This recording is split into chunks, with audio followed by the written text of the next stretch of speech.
اس سے کوئی ڈر ہوگا؟ میں مثال دیا کرتا ہوں ایک بہت سادہ، پنجاب کے دیہات کی۔ وہ بڑا چودھری ہے اور کوئی غریب کسان ہے۔ اس غریب کسان کے جانوروں کو ہر وقت اندیشہ ہوگا چوری کا، کوئی میری بھینس کھول کر نہ لے جائے، کوئی میرا بیل کھول کر نہ لے جائے۔ لیکن جس کے بارے میں یہ سب کو معلوم ہو کہ وہ جو بڑا چودھری ہے وہ اس کا دوست ہے، اس کی بچیا کو کوئی خوف ہوگا؟ اس کی بھینس پر کوئی ہاتھ ڈالے گا؟ اسے کوئی اندیشہ ہوگا؟ نہیں۔ کیوں؟ کہ وہ بڑا چودھری، بڑا اس کا یہاں کا سردار، جاگیردار، سب کو معلوم ہے وہ میرا دوست ہے، کوئی میرے خلاف اقدام نہیں کر سکتا۔ اس دنیا میں یہ چھوٹی سی بات اگر آپ کے دلی اطمینان اور سکون کا باعث بن سکتی ہے تو ذرا تصور کیجئے۔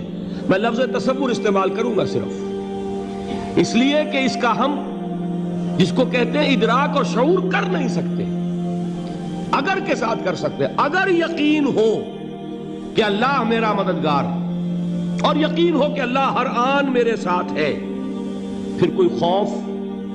کس کا خوف؟ کوئی شے اللہ سے بالا تر ہے؟ کوئی قوت اس سے زیادہ طاقتور ہے؟ کوئی اس کے ارادے کو بدلنے والا ہے؟ کوئی اس کی مشیت کے آڑے آنے والا ہے؟ یہی بات ہے جو حضور نے فرمائی۔ یہ ایمان کا حاصل ہے لب لباب،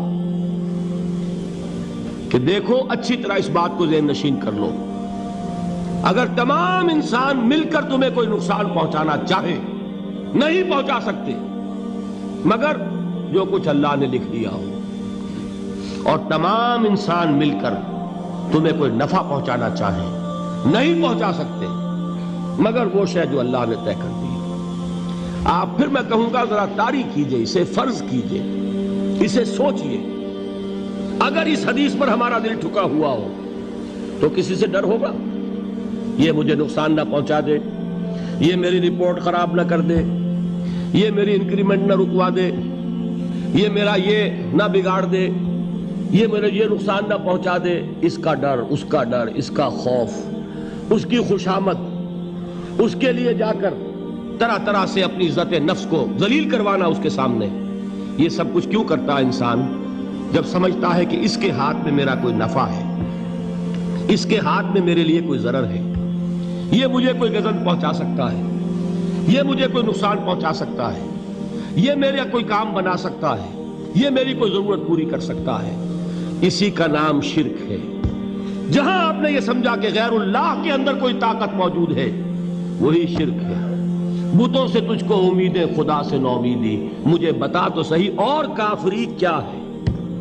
شرک تو یہ ہے۔ جس پر بھی تمہیں یہ خیال ہے، کلمہ ہے یہ کلمہ سوم، لا حول ولا قوت الا باللہ، ذرا اس پر دل کو کبھی اگر آپ تصور کریں، پھر فرض کریں، دل ٹھک جائے اس پر، کوئی طاقت نہیں۔ یہی بات تھی جو شیخ عبد القادر جیلانی رحمۃ اللہ علیہ نے اپنی وصیت میں اپنے بچے سے کہی۔ 11ویں دینے والے ہیں، لیکن حضرت شیخ عبد القادر جیلانی کی وصیت اور تعلیمات کو کتنے لوگ ہیں تم جانتے ہو؟ یہ جن مقامات تک پہنچے ہیں وہ کس چیز کی بدولت پہنچے ہیں؟ انہوں نے جو پیغام دیا وہ کیا تھا؟ اے میرے بچے، جس طریقے سے قرآن مجید میں حضرت لقمان کی نصیحتیں جو ہے نقل کر دی گئی ہیں، میں یہ عرض کروں گا بالفرض اگر قرآن حضرت عبد القادر جیلانی کے بعد نازل ہوا ہوتا تو شیخ عبد القادر کی یہ نصیحتیں بھی قرآن میں درج ہوتی۔ اتنی اونچی نصیحتیں ہیں۔ اے میرے بچے، اس حقیقت کو ذہن نشین کر لے، لا فاعل فی الحقیقت ولا مؤثر الا اللہ۔ اس کائنات میں نہ کوئی فاعل حقیقی ہے نہ مؤثر حقیقی ہے سوائے اللہ کے۔ کسی شے میں کوئی تاثیر نہیں اگر اللہ نہ چاہے، آگ جلا نہیں سکتی اگر اللہ نہ چاہے، پانی ڈبو نہیں سکتا اگر اللہ نہ چاہے، زہر ہلاک نہیں کر سکتا اگر اللہ نہ چاہے، کوئی چیز فائدہ نہیں پہنچا سکتی اگر اللہ نہ چاہے۔ تو در در پہ کیوں سر جھکاتے ہو؟ در در پر کیوں جبیں سائی کرتے ہو؟ سب کے سامنے کیوں ہاتھ پھیلاتے ہو؟ ایک اللہ سے مانگو، ایک اللہ کے سامنے زمین پر اپنی جبین رکھو، لا فاعل فی الحقیقت ولا مؤثر الا اللہ. نظر آتا ہے ہمیں کہ پانی پیاس بجھا دیتا ہے. پیاس بجھانے کی صلاحیت پانی میں نہیں ہے، اللہ کے اذن سے. کھانا بھوک مٹا دیتا ہے، بھوک مٹانے کی صلاحیت کھانے میں نہیں ہے، اذن رب میں. دیکھیے یہی یقین تھا. حضرت موسیٰ علیہ السلام کا واقعہ یاد کیجئے. سامنے سمندر آ گیا ہے، قوم دیکھتی ہے پیچھے کہ گرد و غبار کا طوفان ہے. معلوم ہوا کہ فرعون اپنے لشکر سمیت آ گیا ہے. لشکر جب چلتا تھا تیز رفتاری کے ساتھ تو گرد و غبار کا جو طوفان اٹھتا تھا اس کا تصور کیجئے. اور لمحہ بلمحہ وہ قریب آ رہا ہے. پوری قوم نے کیا کہا؟ اے موسیٰ انا لمدرکون، اے موسیٰ ہم کو پکڑے گئے. قرآن مجید نے تو یہاں وہ باتیں نہیں لکھی ہے، لیکن تورات میں یہ درج ہے کہ بنی اسرائیل جھگڑنے لگے، دست و گریبان ہو گئے موسیٰ کے ساتھ. موسیٰ ہمیں یہاں مروایا لا کر، اس سے تو ہم ہی بہتر تھے. وہاں کھانے کو ملتا تھا، زندگی تو تھی، بیگار ہم کر رہے تھے، موت تو نہیں تھی. اب جو کچھ ہوگا اس کا تصور کرو، جس طریقے سے ہمارے ٹکڑے اڑائے جائیں گے. تو لڑ رہے ہیں حضرت موسیٰ علیہ السلام سے. یہ تورات کی تفصیل ہے. قرآن میں صرف اتنا آیا ہے، پریشان ہو کر انہوں نے کہا انا لمدرکون، موسیٰ ہم تو پکڑے گئے. اس وقت موسیٰ کا جواب کیا ہے؟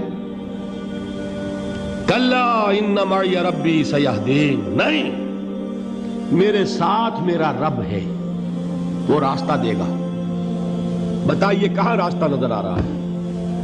یہ ہے ایمان بالغیب. راستہ نظر نہ آئے تب اللہ پر یقین ایمان ہے. جیب میں پیسے ہوں اور تب دل کو اطمینان ہے تو ایمان کس پر ہوا؟